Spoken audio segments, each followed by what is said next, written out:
Welcome back students to Alchemy online class. We are meeting after the break of summer vacation. I hope you all have enjoyed your vacation and you have completed and submitted the summer vacation homework. Now we are going to start the studies once again. In April month we have learnt about chapter number 1, 2 and 3. Now we are going to start the new chapter. In chapter 3, Fiber to Fabric, you have learned that woolen clothes are made from animal fiber. And you already know that cotton clothes are made from plant fiber. We are wearing woolen clothes during winters to get warmth, and we are wearing light color cotton clothes during summers to get the feeling of coolness. You must be wondering that why there is the difference in wearing clothes as per the seasons. When we are in the house during winters, we are feeling cold. When we are going out in the hot sun, during winters also, we are feeling warm. But in summers, even we are in the house, we are feeling hot. So there is the question arises, how can we know whether an object is hot or cold? How can we find out that how much an object is hot or cold? To find out the answers of these questions, we are going to start new chapter, chapter number 4, heat, and our today's topic is hot and cold. In our day-to-day life, we come across many objects. Some objects are hot, some objects are cold. You know that your favorite ice cream is cold, and tea is hot. There are many objects which are hot and many objects which are cold. There are certain objects which are hotter than some other objects, and there are the objects which are colder than the other objects. But how can we know that this object is hot and another object is cold? To know this, we are using our sense of touch. But can we completely rely on our sense of touch? For this, we are going to do one activity. We are going to find out the answer whether we can rely on our sense of touch or not. For the activity, I have taken 3 balls and I label them with A, B and C. In ball A, I have taken cold water. In ball B, I have taken warm water, and I mix warm and cold water in ball C.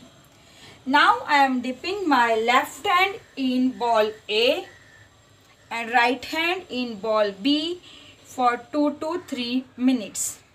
After 2 to 3 minutes, I will dip my hands one by one in ball C, and I will see what type of feeling is there after that.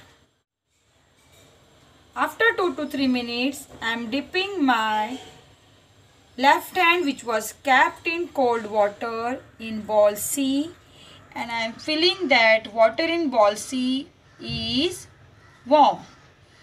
When I am dipping my hand, which was kept in warm water, in ball C, I am feeling that the water in ball C is cold. So this activity suggests that we cannot rely on our sense of touch to decide whether an object is hot or cold.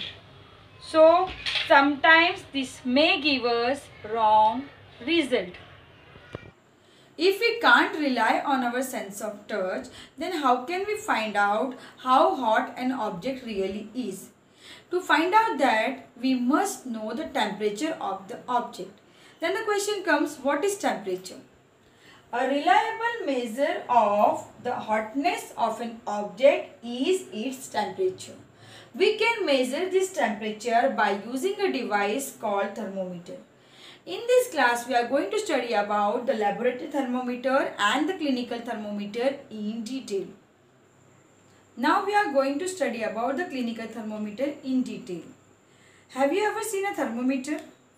A thermometer is used to measure the body temperature, and the thermometer that is used for measuring the body temperature is known as clinical thermometer. when you or any of your family member had fever, this device is used for measuring the temperature of the body. This device is looking like this. This is a clinical thermometer. You can see this clinical thermometer is a long, narrow and uniform tube. It is having a bulb at one end. This is the bulb of the thermometer. This bulb is having mercury in it. You can see the mercury in it. If you want to see the mercury thread, you have to see in the middle of this thermometer and you can see the mercury thread. This mercury thread, if you want to see it properly and if you are not able to see it, you can just turn it a bit and adjust it and you can see it. So if you are not able to see the mercury thread, just rotate it till you see the thread. Now you can see on this thermometer the scale is given. The scale is generally given in degrees Celsius and degree Fahrenheit. Degree Celsius can be written like this, degree and C, and degree Fahrenheit can be written like this, degree, sign of degree and then F. Here sign of degree and C. Now on this thermometer the reading is given from 35 degrees Celsius to 42 degrees Celsius. And you can read in Fahrenheit from 94 degree Fahrenheit to 108 degree Fahrenheit. Generally, we are adopting the Celsius scale in India. This Fahrenheit scale was used earlier.